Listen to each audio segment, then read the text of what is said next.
ทั้งหมดด้วยเหตุผลด้านความแต่วันนี้เราอยู่ที่ Identity มาทำอะไรไม่รู้เหมือนกันเพราะว่ามันให้เล่นก็เลยมาเล่นก็ถือว่าลื่นอยู่ใช่ไหมภาพลื่นแหละ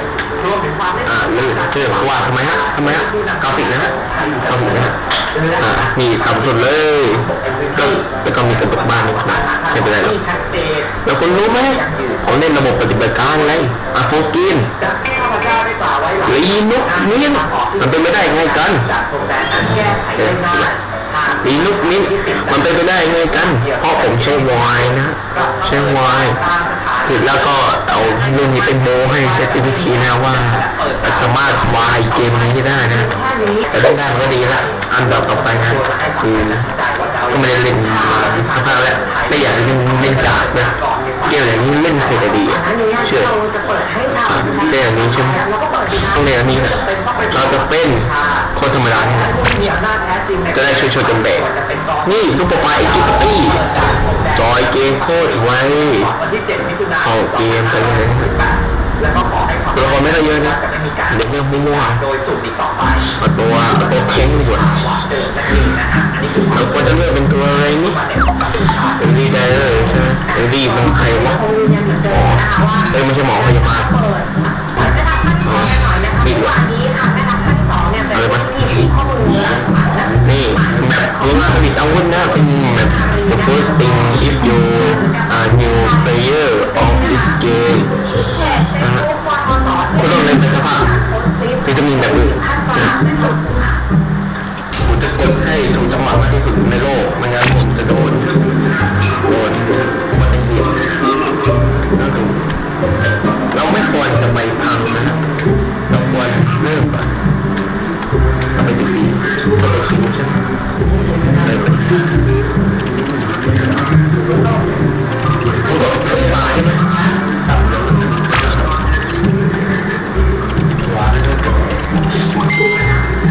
แต่มันเช็คมาวะไม่ใช่เดินไปเข้าหานะมันอยู่ข้างหลังนี่อยู่ข้างหลัง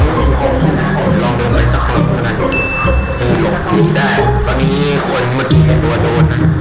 คุณสามารถสังเกตได้โดยขวาบนนี้จีเรานั่นเรียบร้อย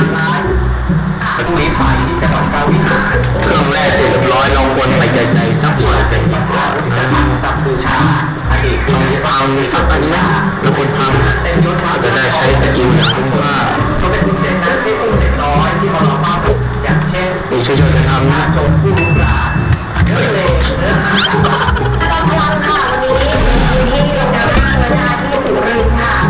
แล้วก็ถูกแล้วมันเป็นไปได้ไงกันอย่ารู้นะว่าใครทำทำลื่นเรียบร้อยเสร็จแล้วหนึ่งตู้เจอทางตรงนี้นะเราสามารถลงตรงนี้ได้ปฏิบัติการที่มีมานานกว่า10 ถึง 20 ปีนะคะคืออะไรมันเข้ามาเป็นต้นเขาจบชีวิต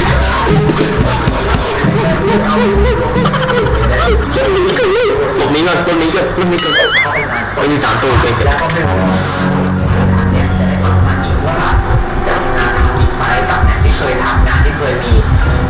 มันมาแล้วนะ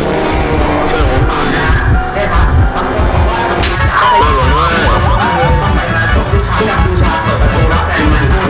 ทำให้ฉันเจ็บเรียบร้อยผมช่วยสักทีเราจะรอเพื่อนแล้วมันก็มองเฝ้าไว้เลยนะเรียบร้อยเพื่อนมันช่วยไม่ได้หรอกมาทางไหนวะมาทางไหนหลบหนีกันจนล้มทั้งกันเลยดอกนึงยิงกันจนล้มไม่ได้ขอให้โชคดี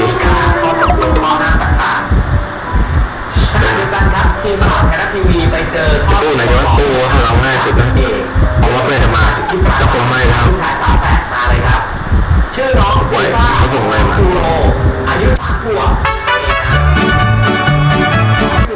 โอเคไม่ได้ส่งเสียงนะเรียบร้อย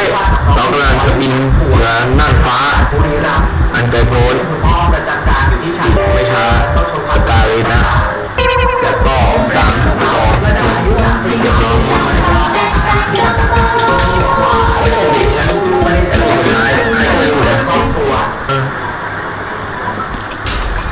คนไทยมันแจกการสะสมเก็บไว้ตั้งหลายสิบ เราได้ลูกเก๋วมาสีสามัญ เป็นคนชอบนะฮะถ้าเหรียญแล้วกดเก็บสะสมตั้งแต่วัยรุ่น เอาหมดคะแนนเป็นไงบ้างฮะ มากแล้ว เราผ่านแล้วเนี่ย สิ่งนี้ต้องนะ เป็นยังไงบ้างแล้วไอ้ไม้เมื่อกี้ไม่ถึงพื้นมันไม่ใช่มาถึงพื้น เครื่องซึ่งเครื่องมันดู คืออะไรวะ คนหลอกการ ไม่ว่าเลยเราจะเปิดลูกแก้วนี้ขอให้โชคดีนะ คนเราต้องรับอย่างหมดแล้ววันจะเป็นมากพอ เราจะได้เรือ มีมากนี้เราก็เป็นว่า เรือนะคุณรออะไรกับแก้วอยู่ อาหารบอก และนี่ก็คือทั้งหมดของ อันภาพหน้าจะเป็นยังไง ไอเดนตี้ฟรีนะซึ่งเราจะกลับมาเล่นเกมนี้หรือเปล่าเราคงไม่รู้ ตอนเนี้ยมียังนิ่งอยู่ และเราจะเจอกันอีกทีวันไหนไม่รู้ เริ่มขึ้น ไปละ ไม่ละเลยนะต้องเตรียมพร้อม They ask you how you are, you just have to say that you're fine when you're not really fine, but you just can't get into it because they would never understand.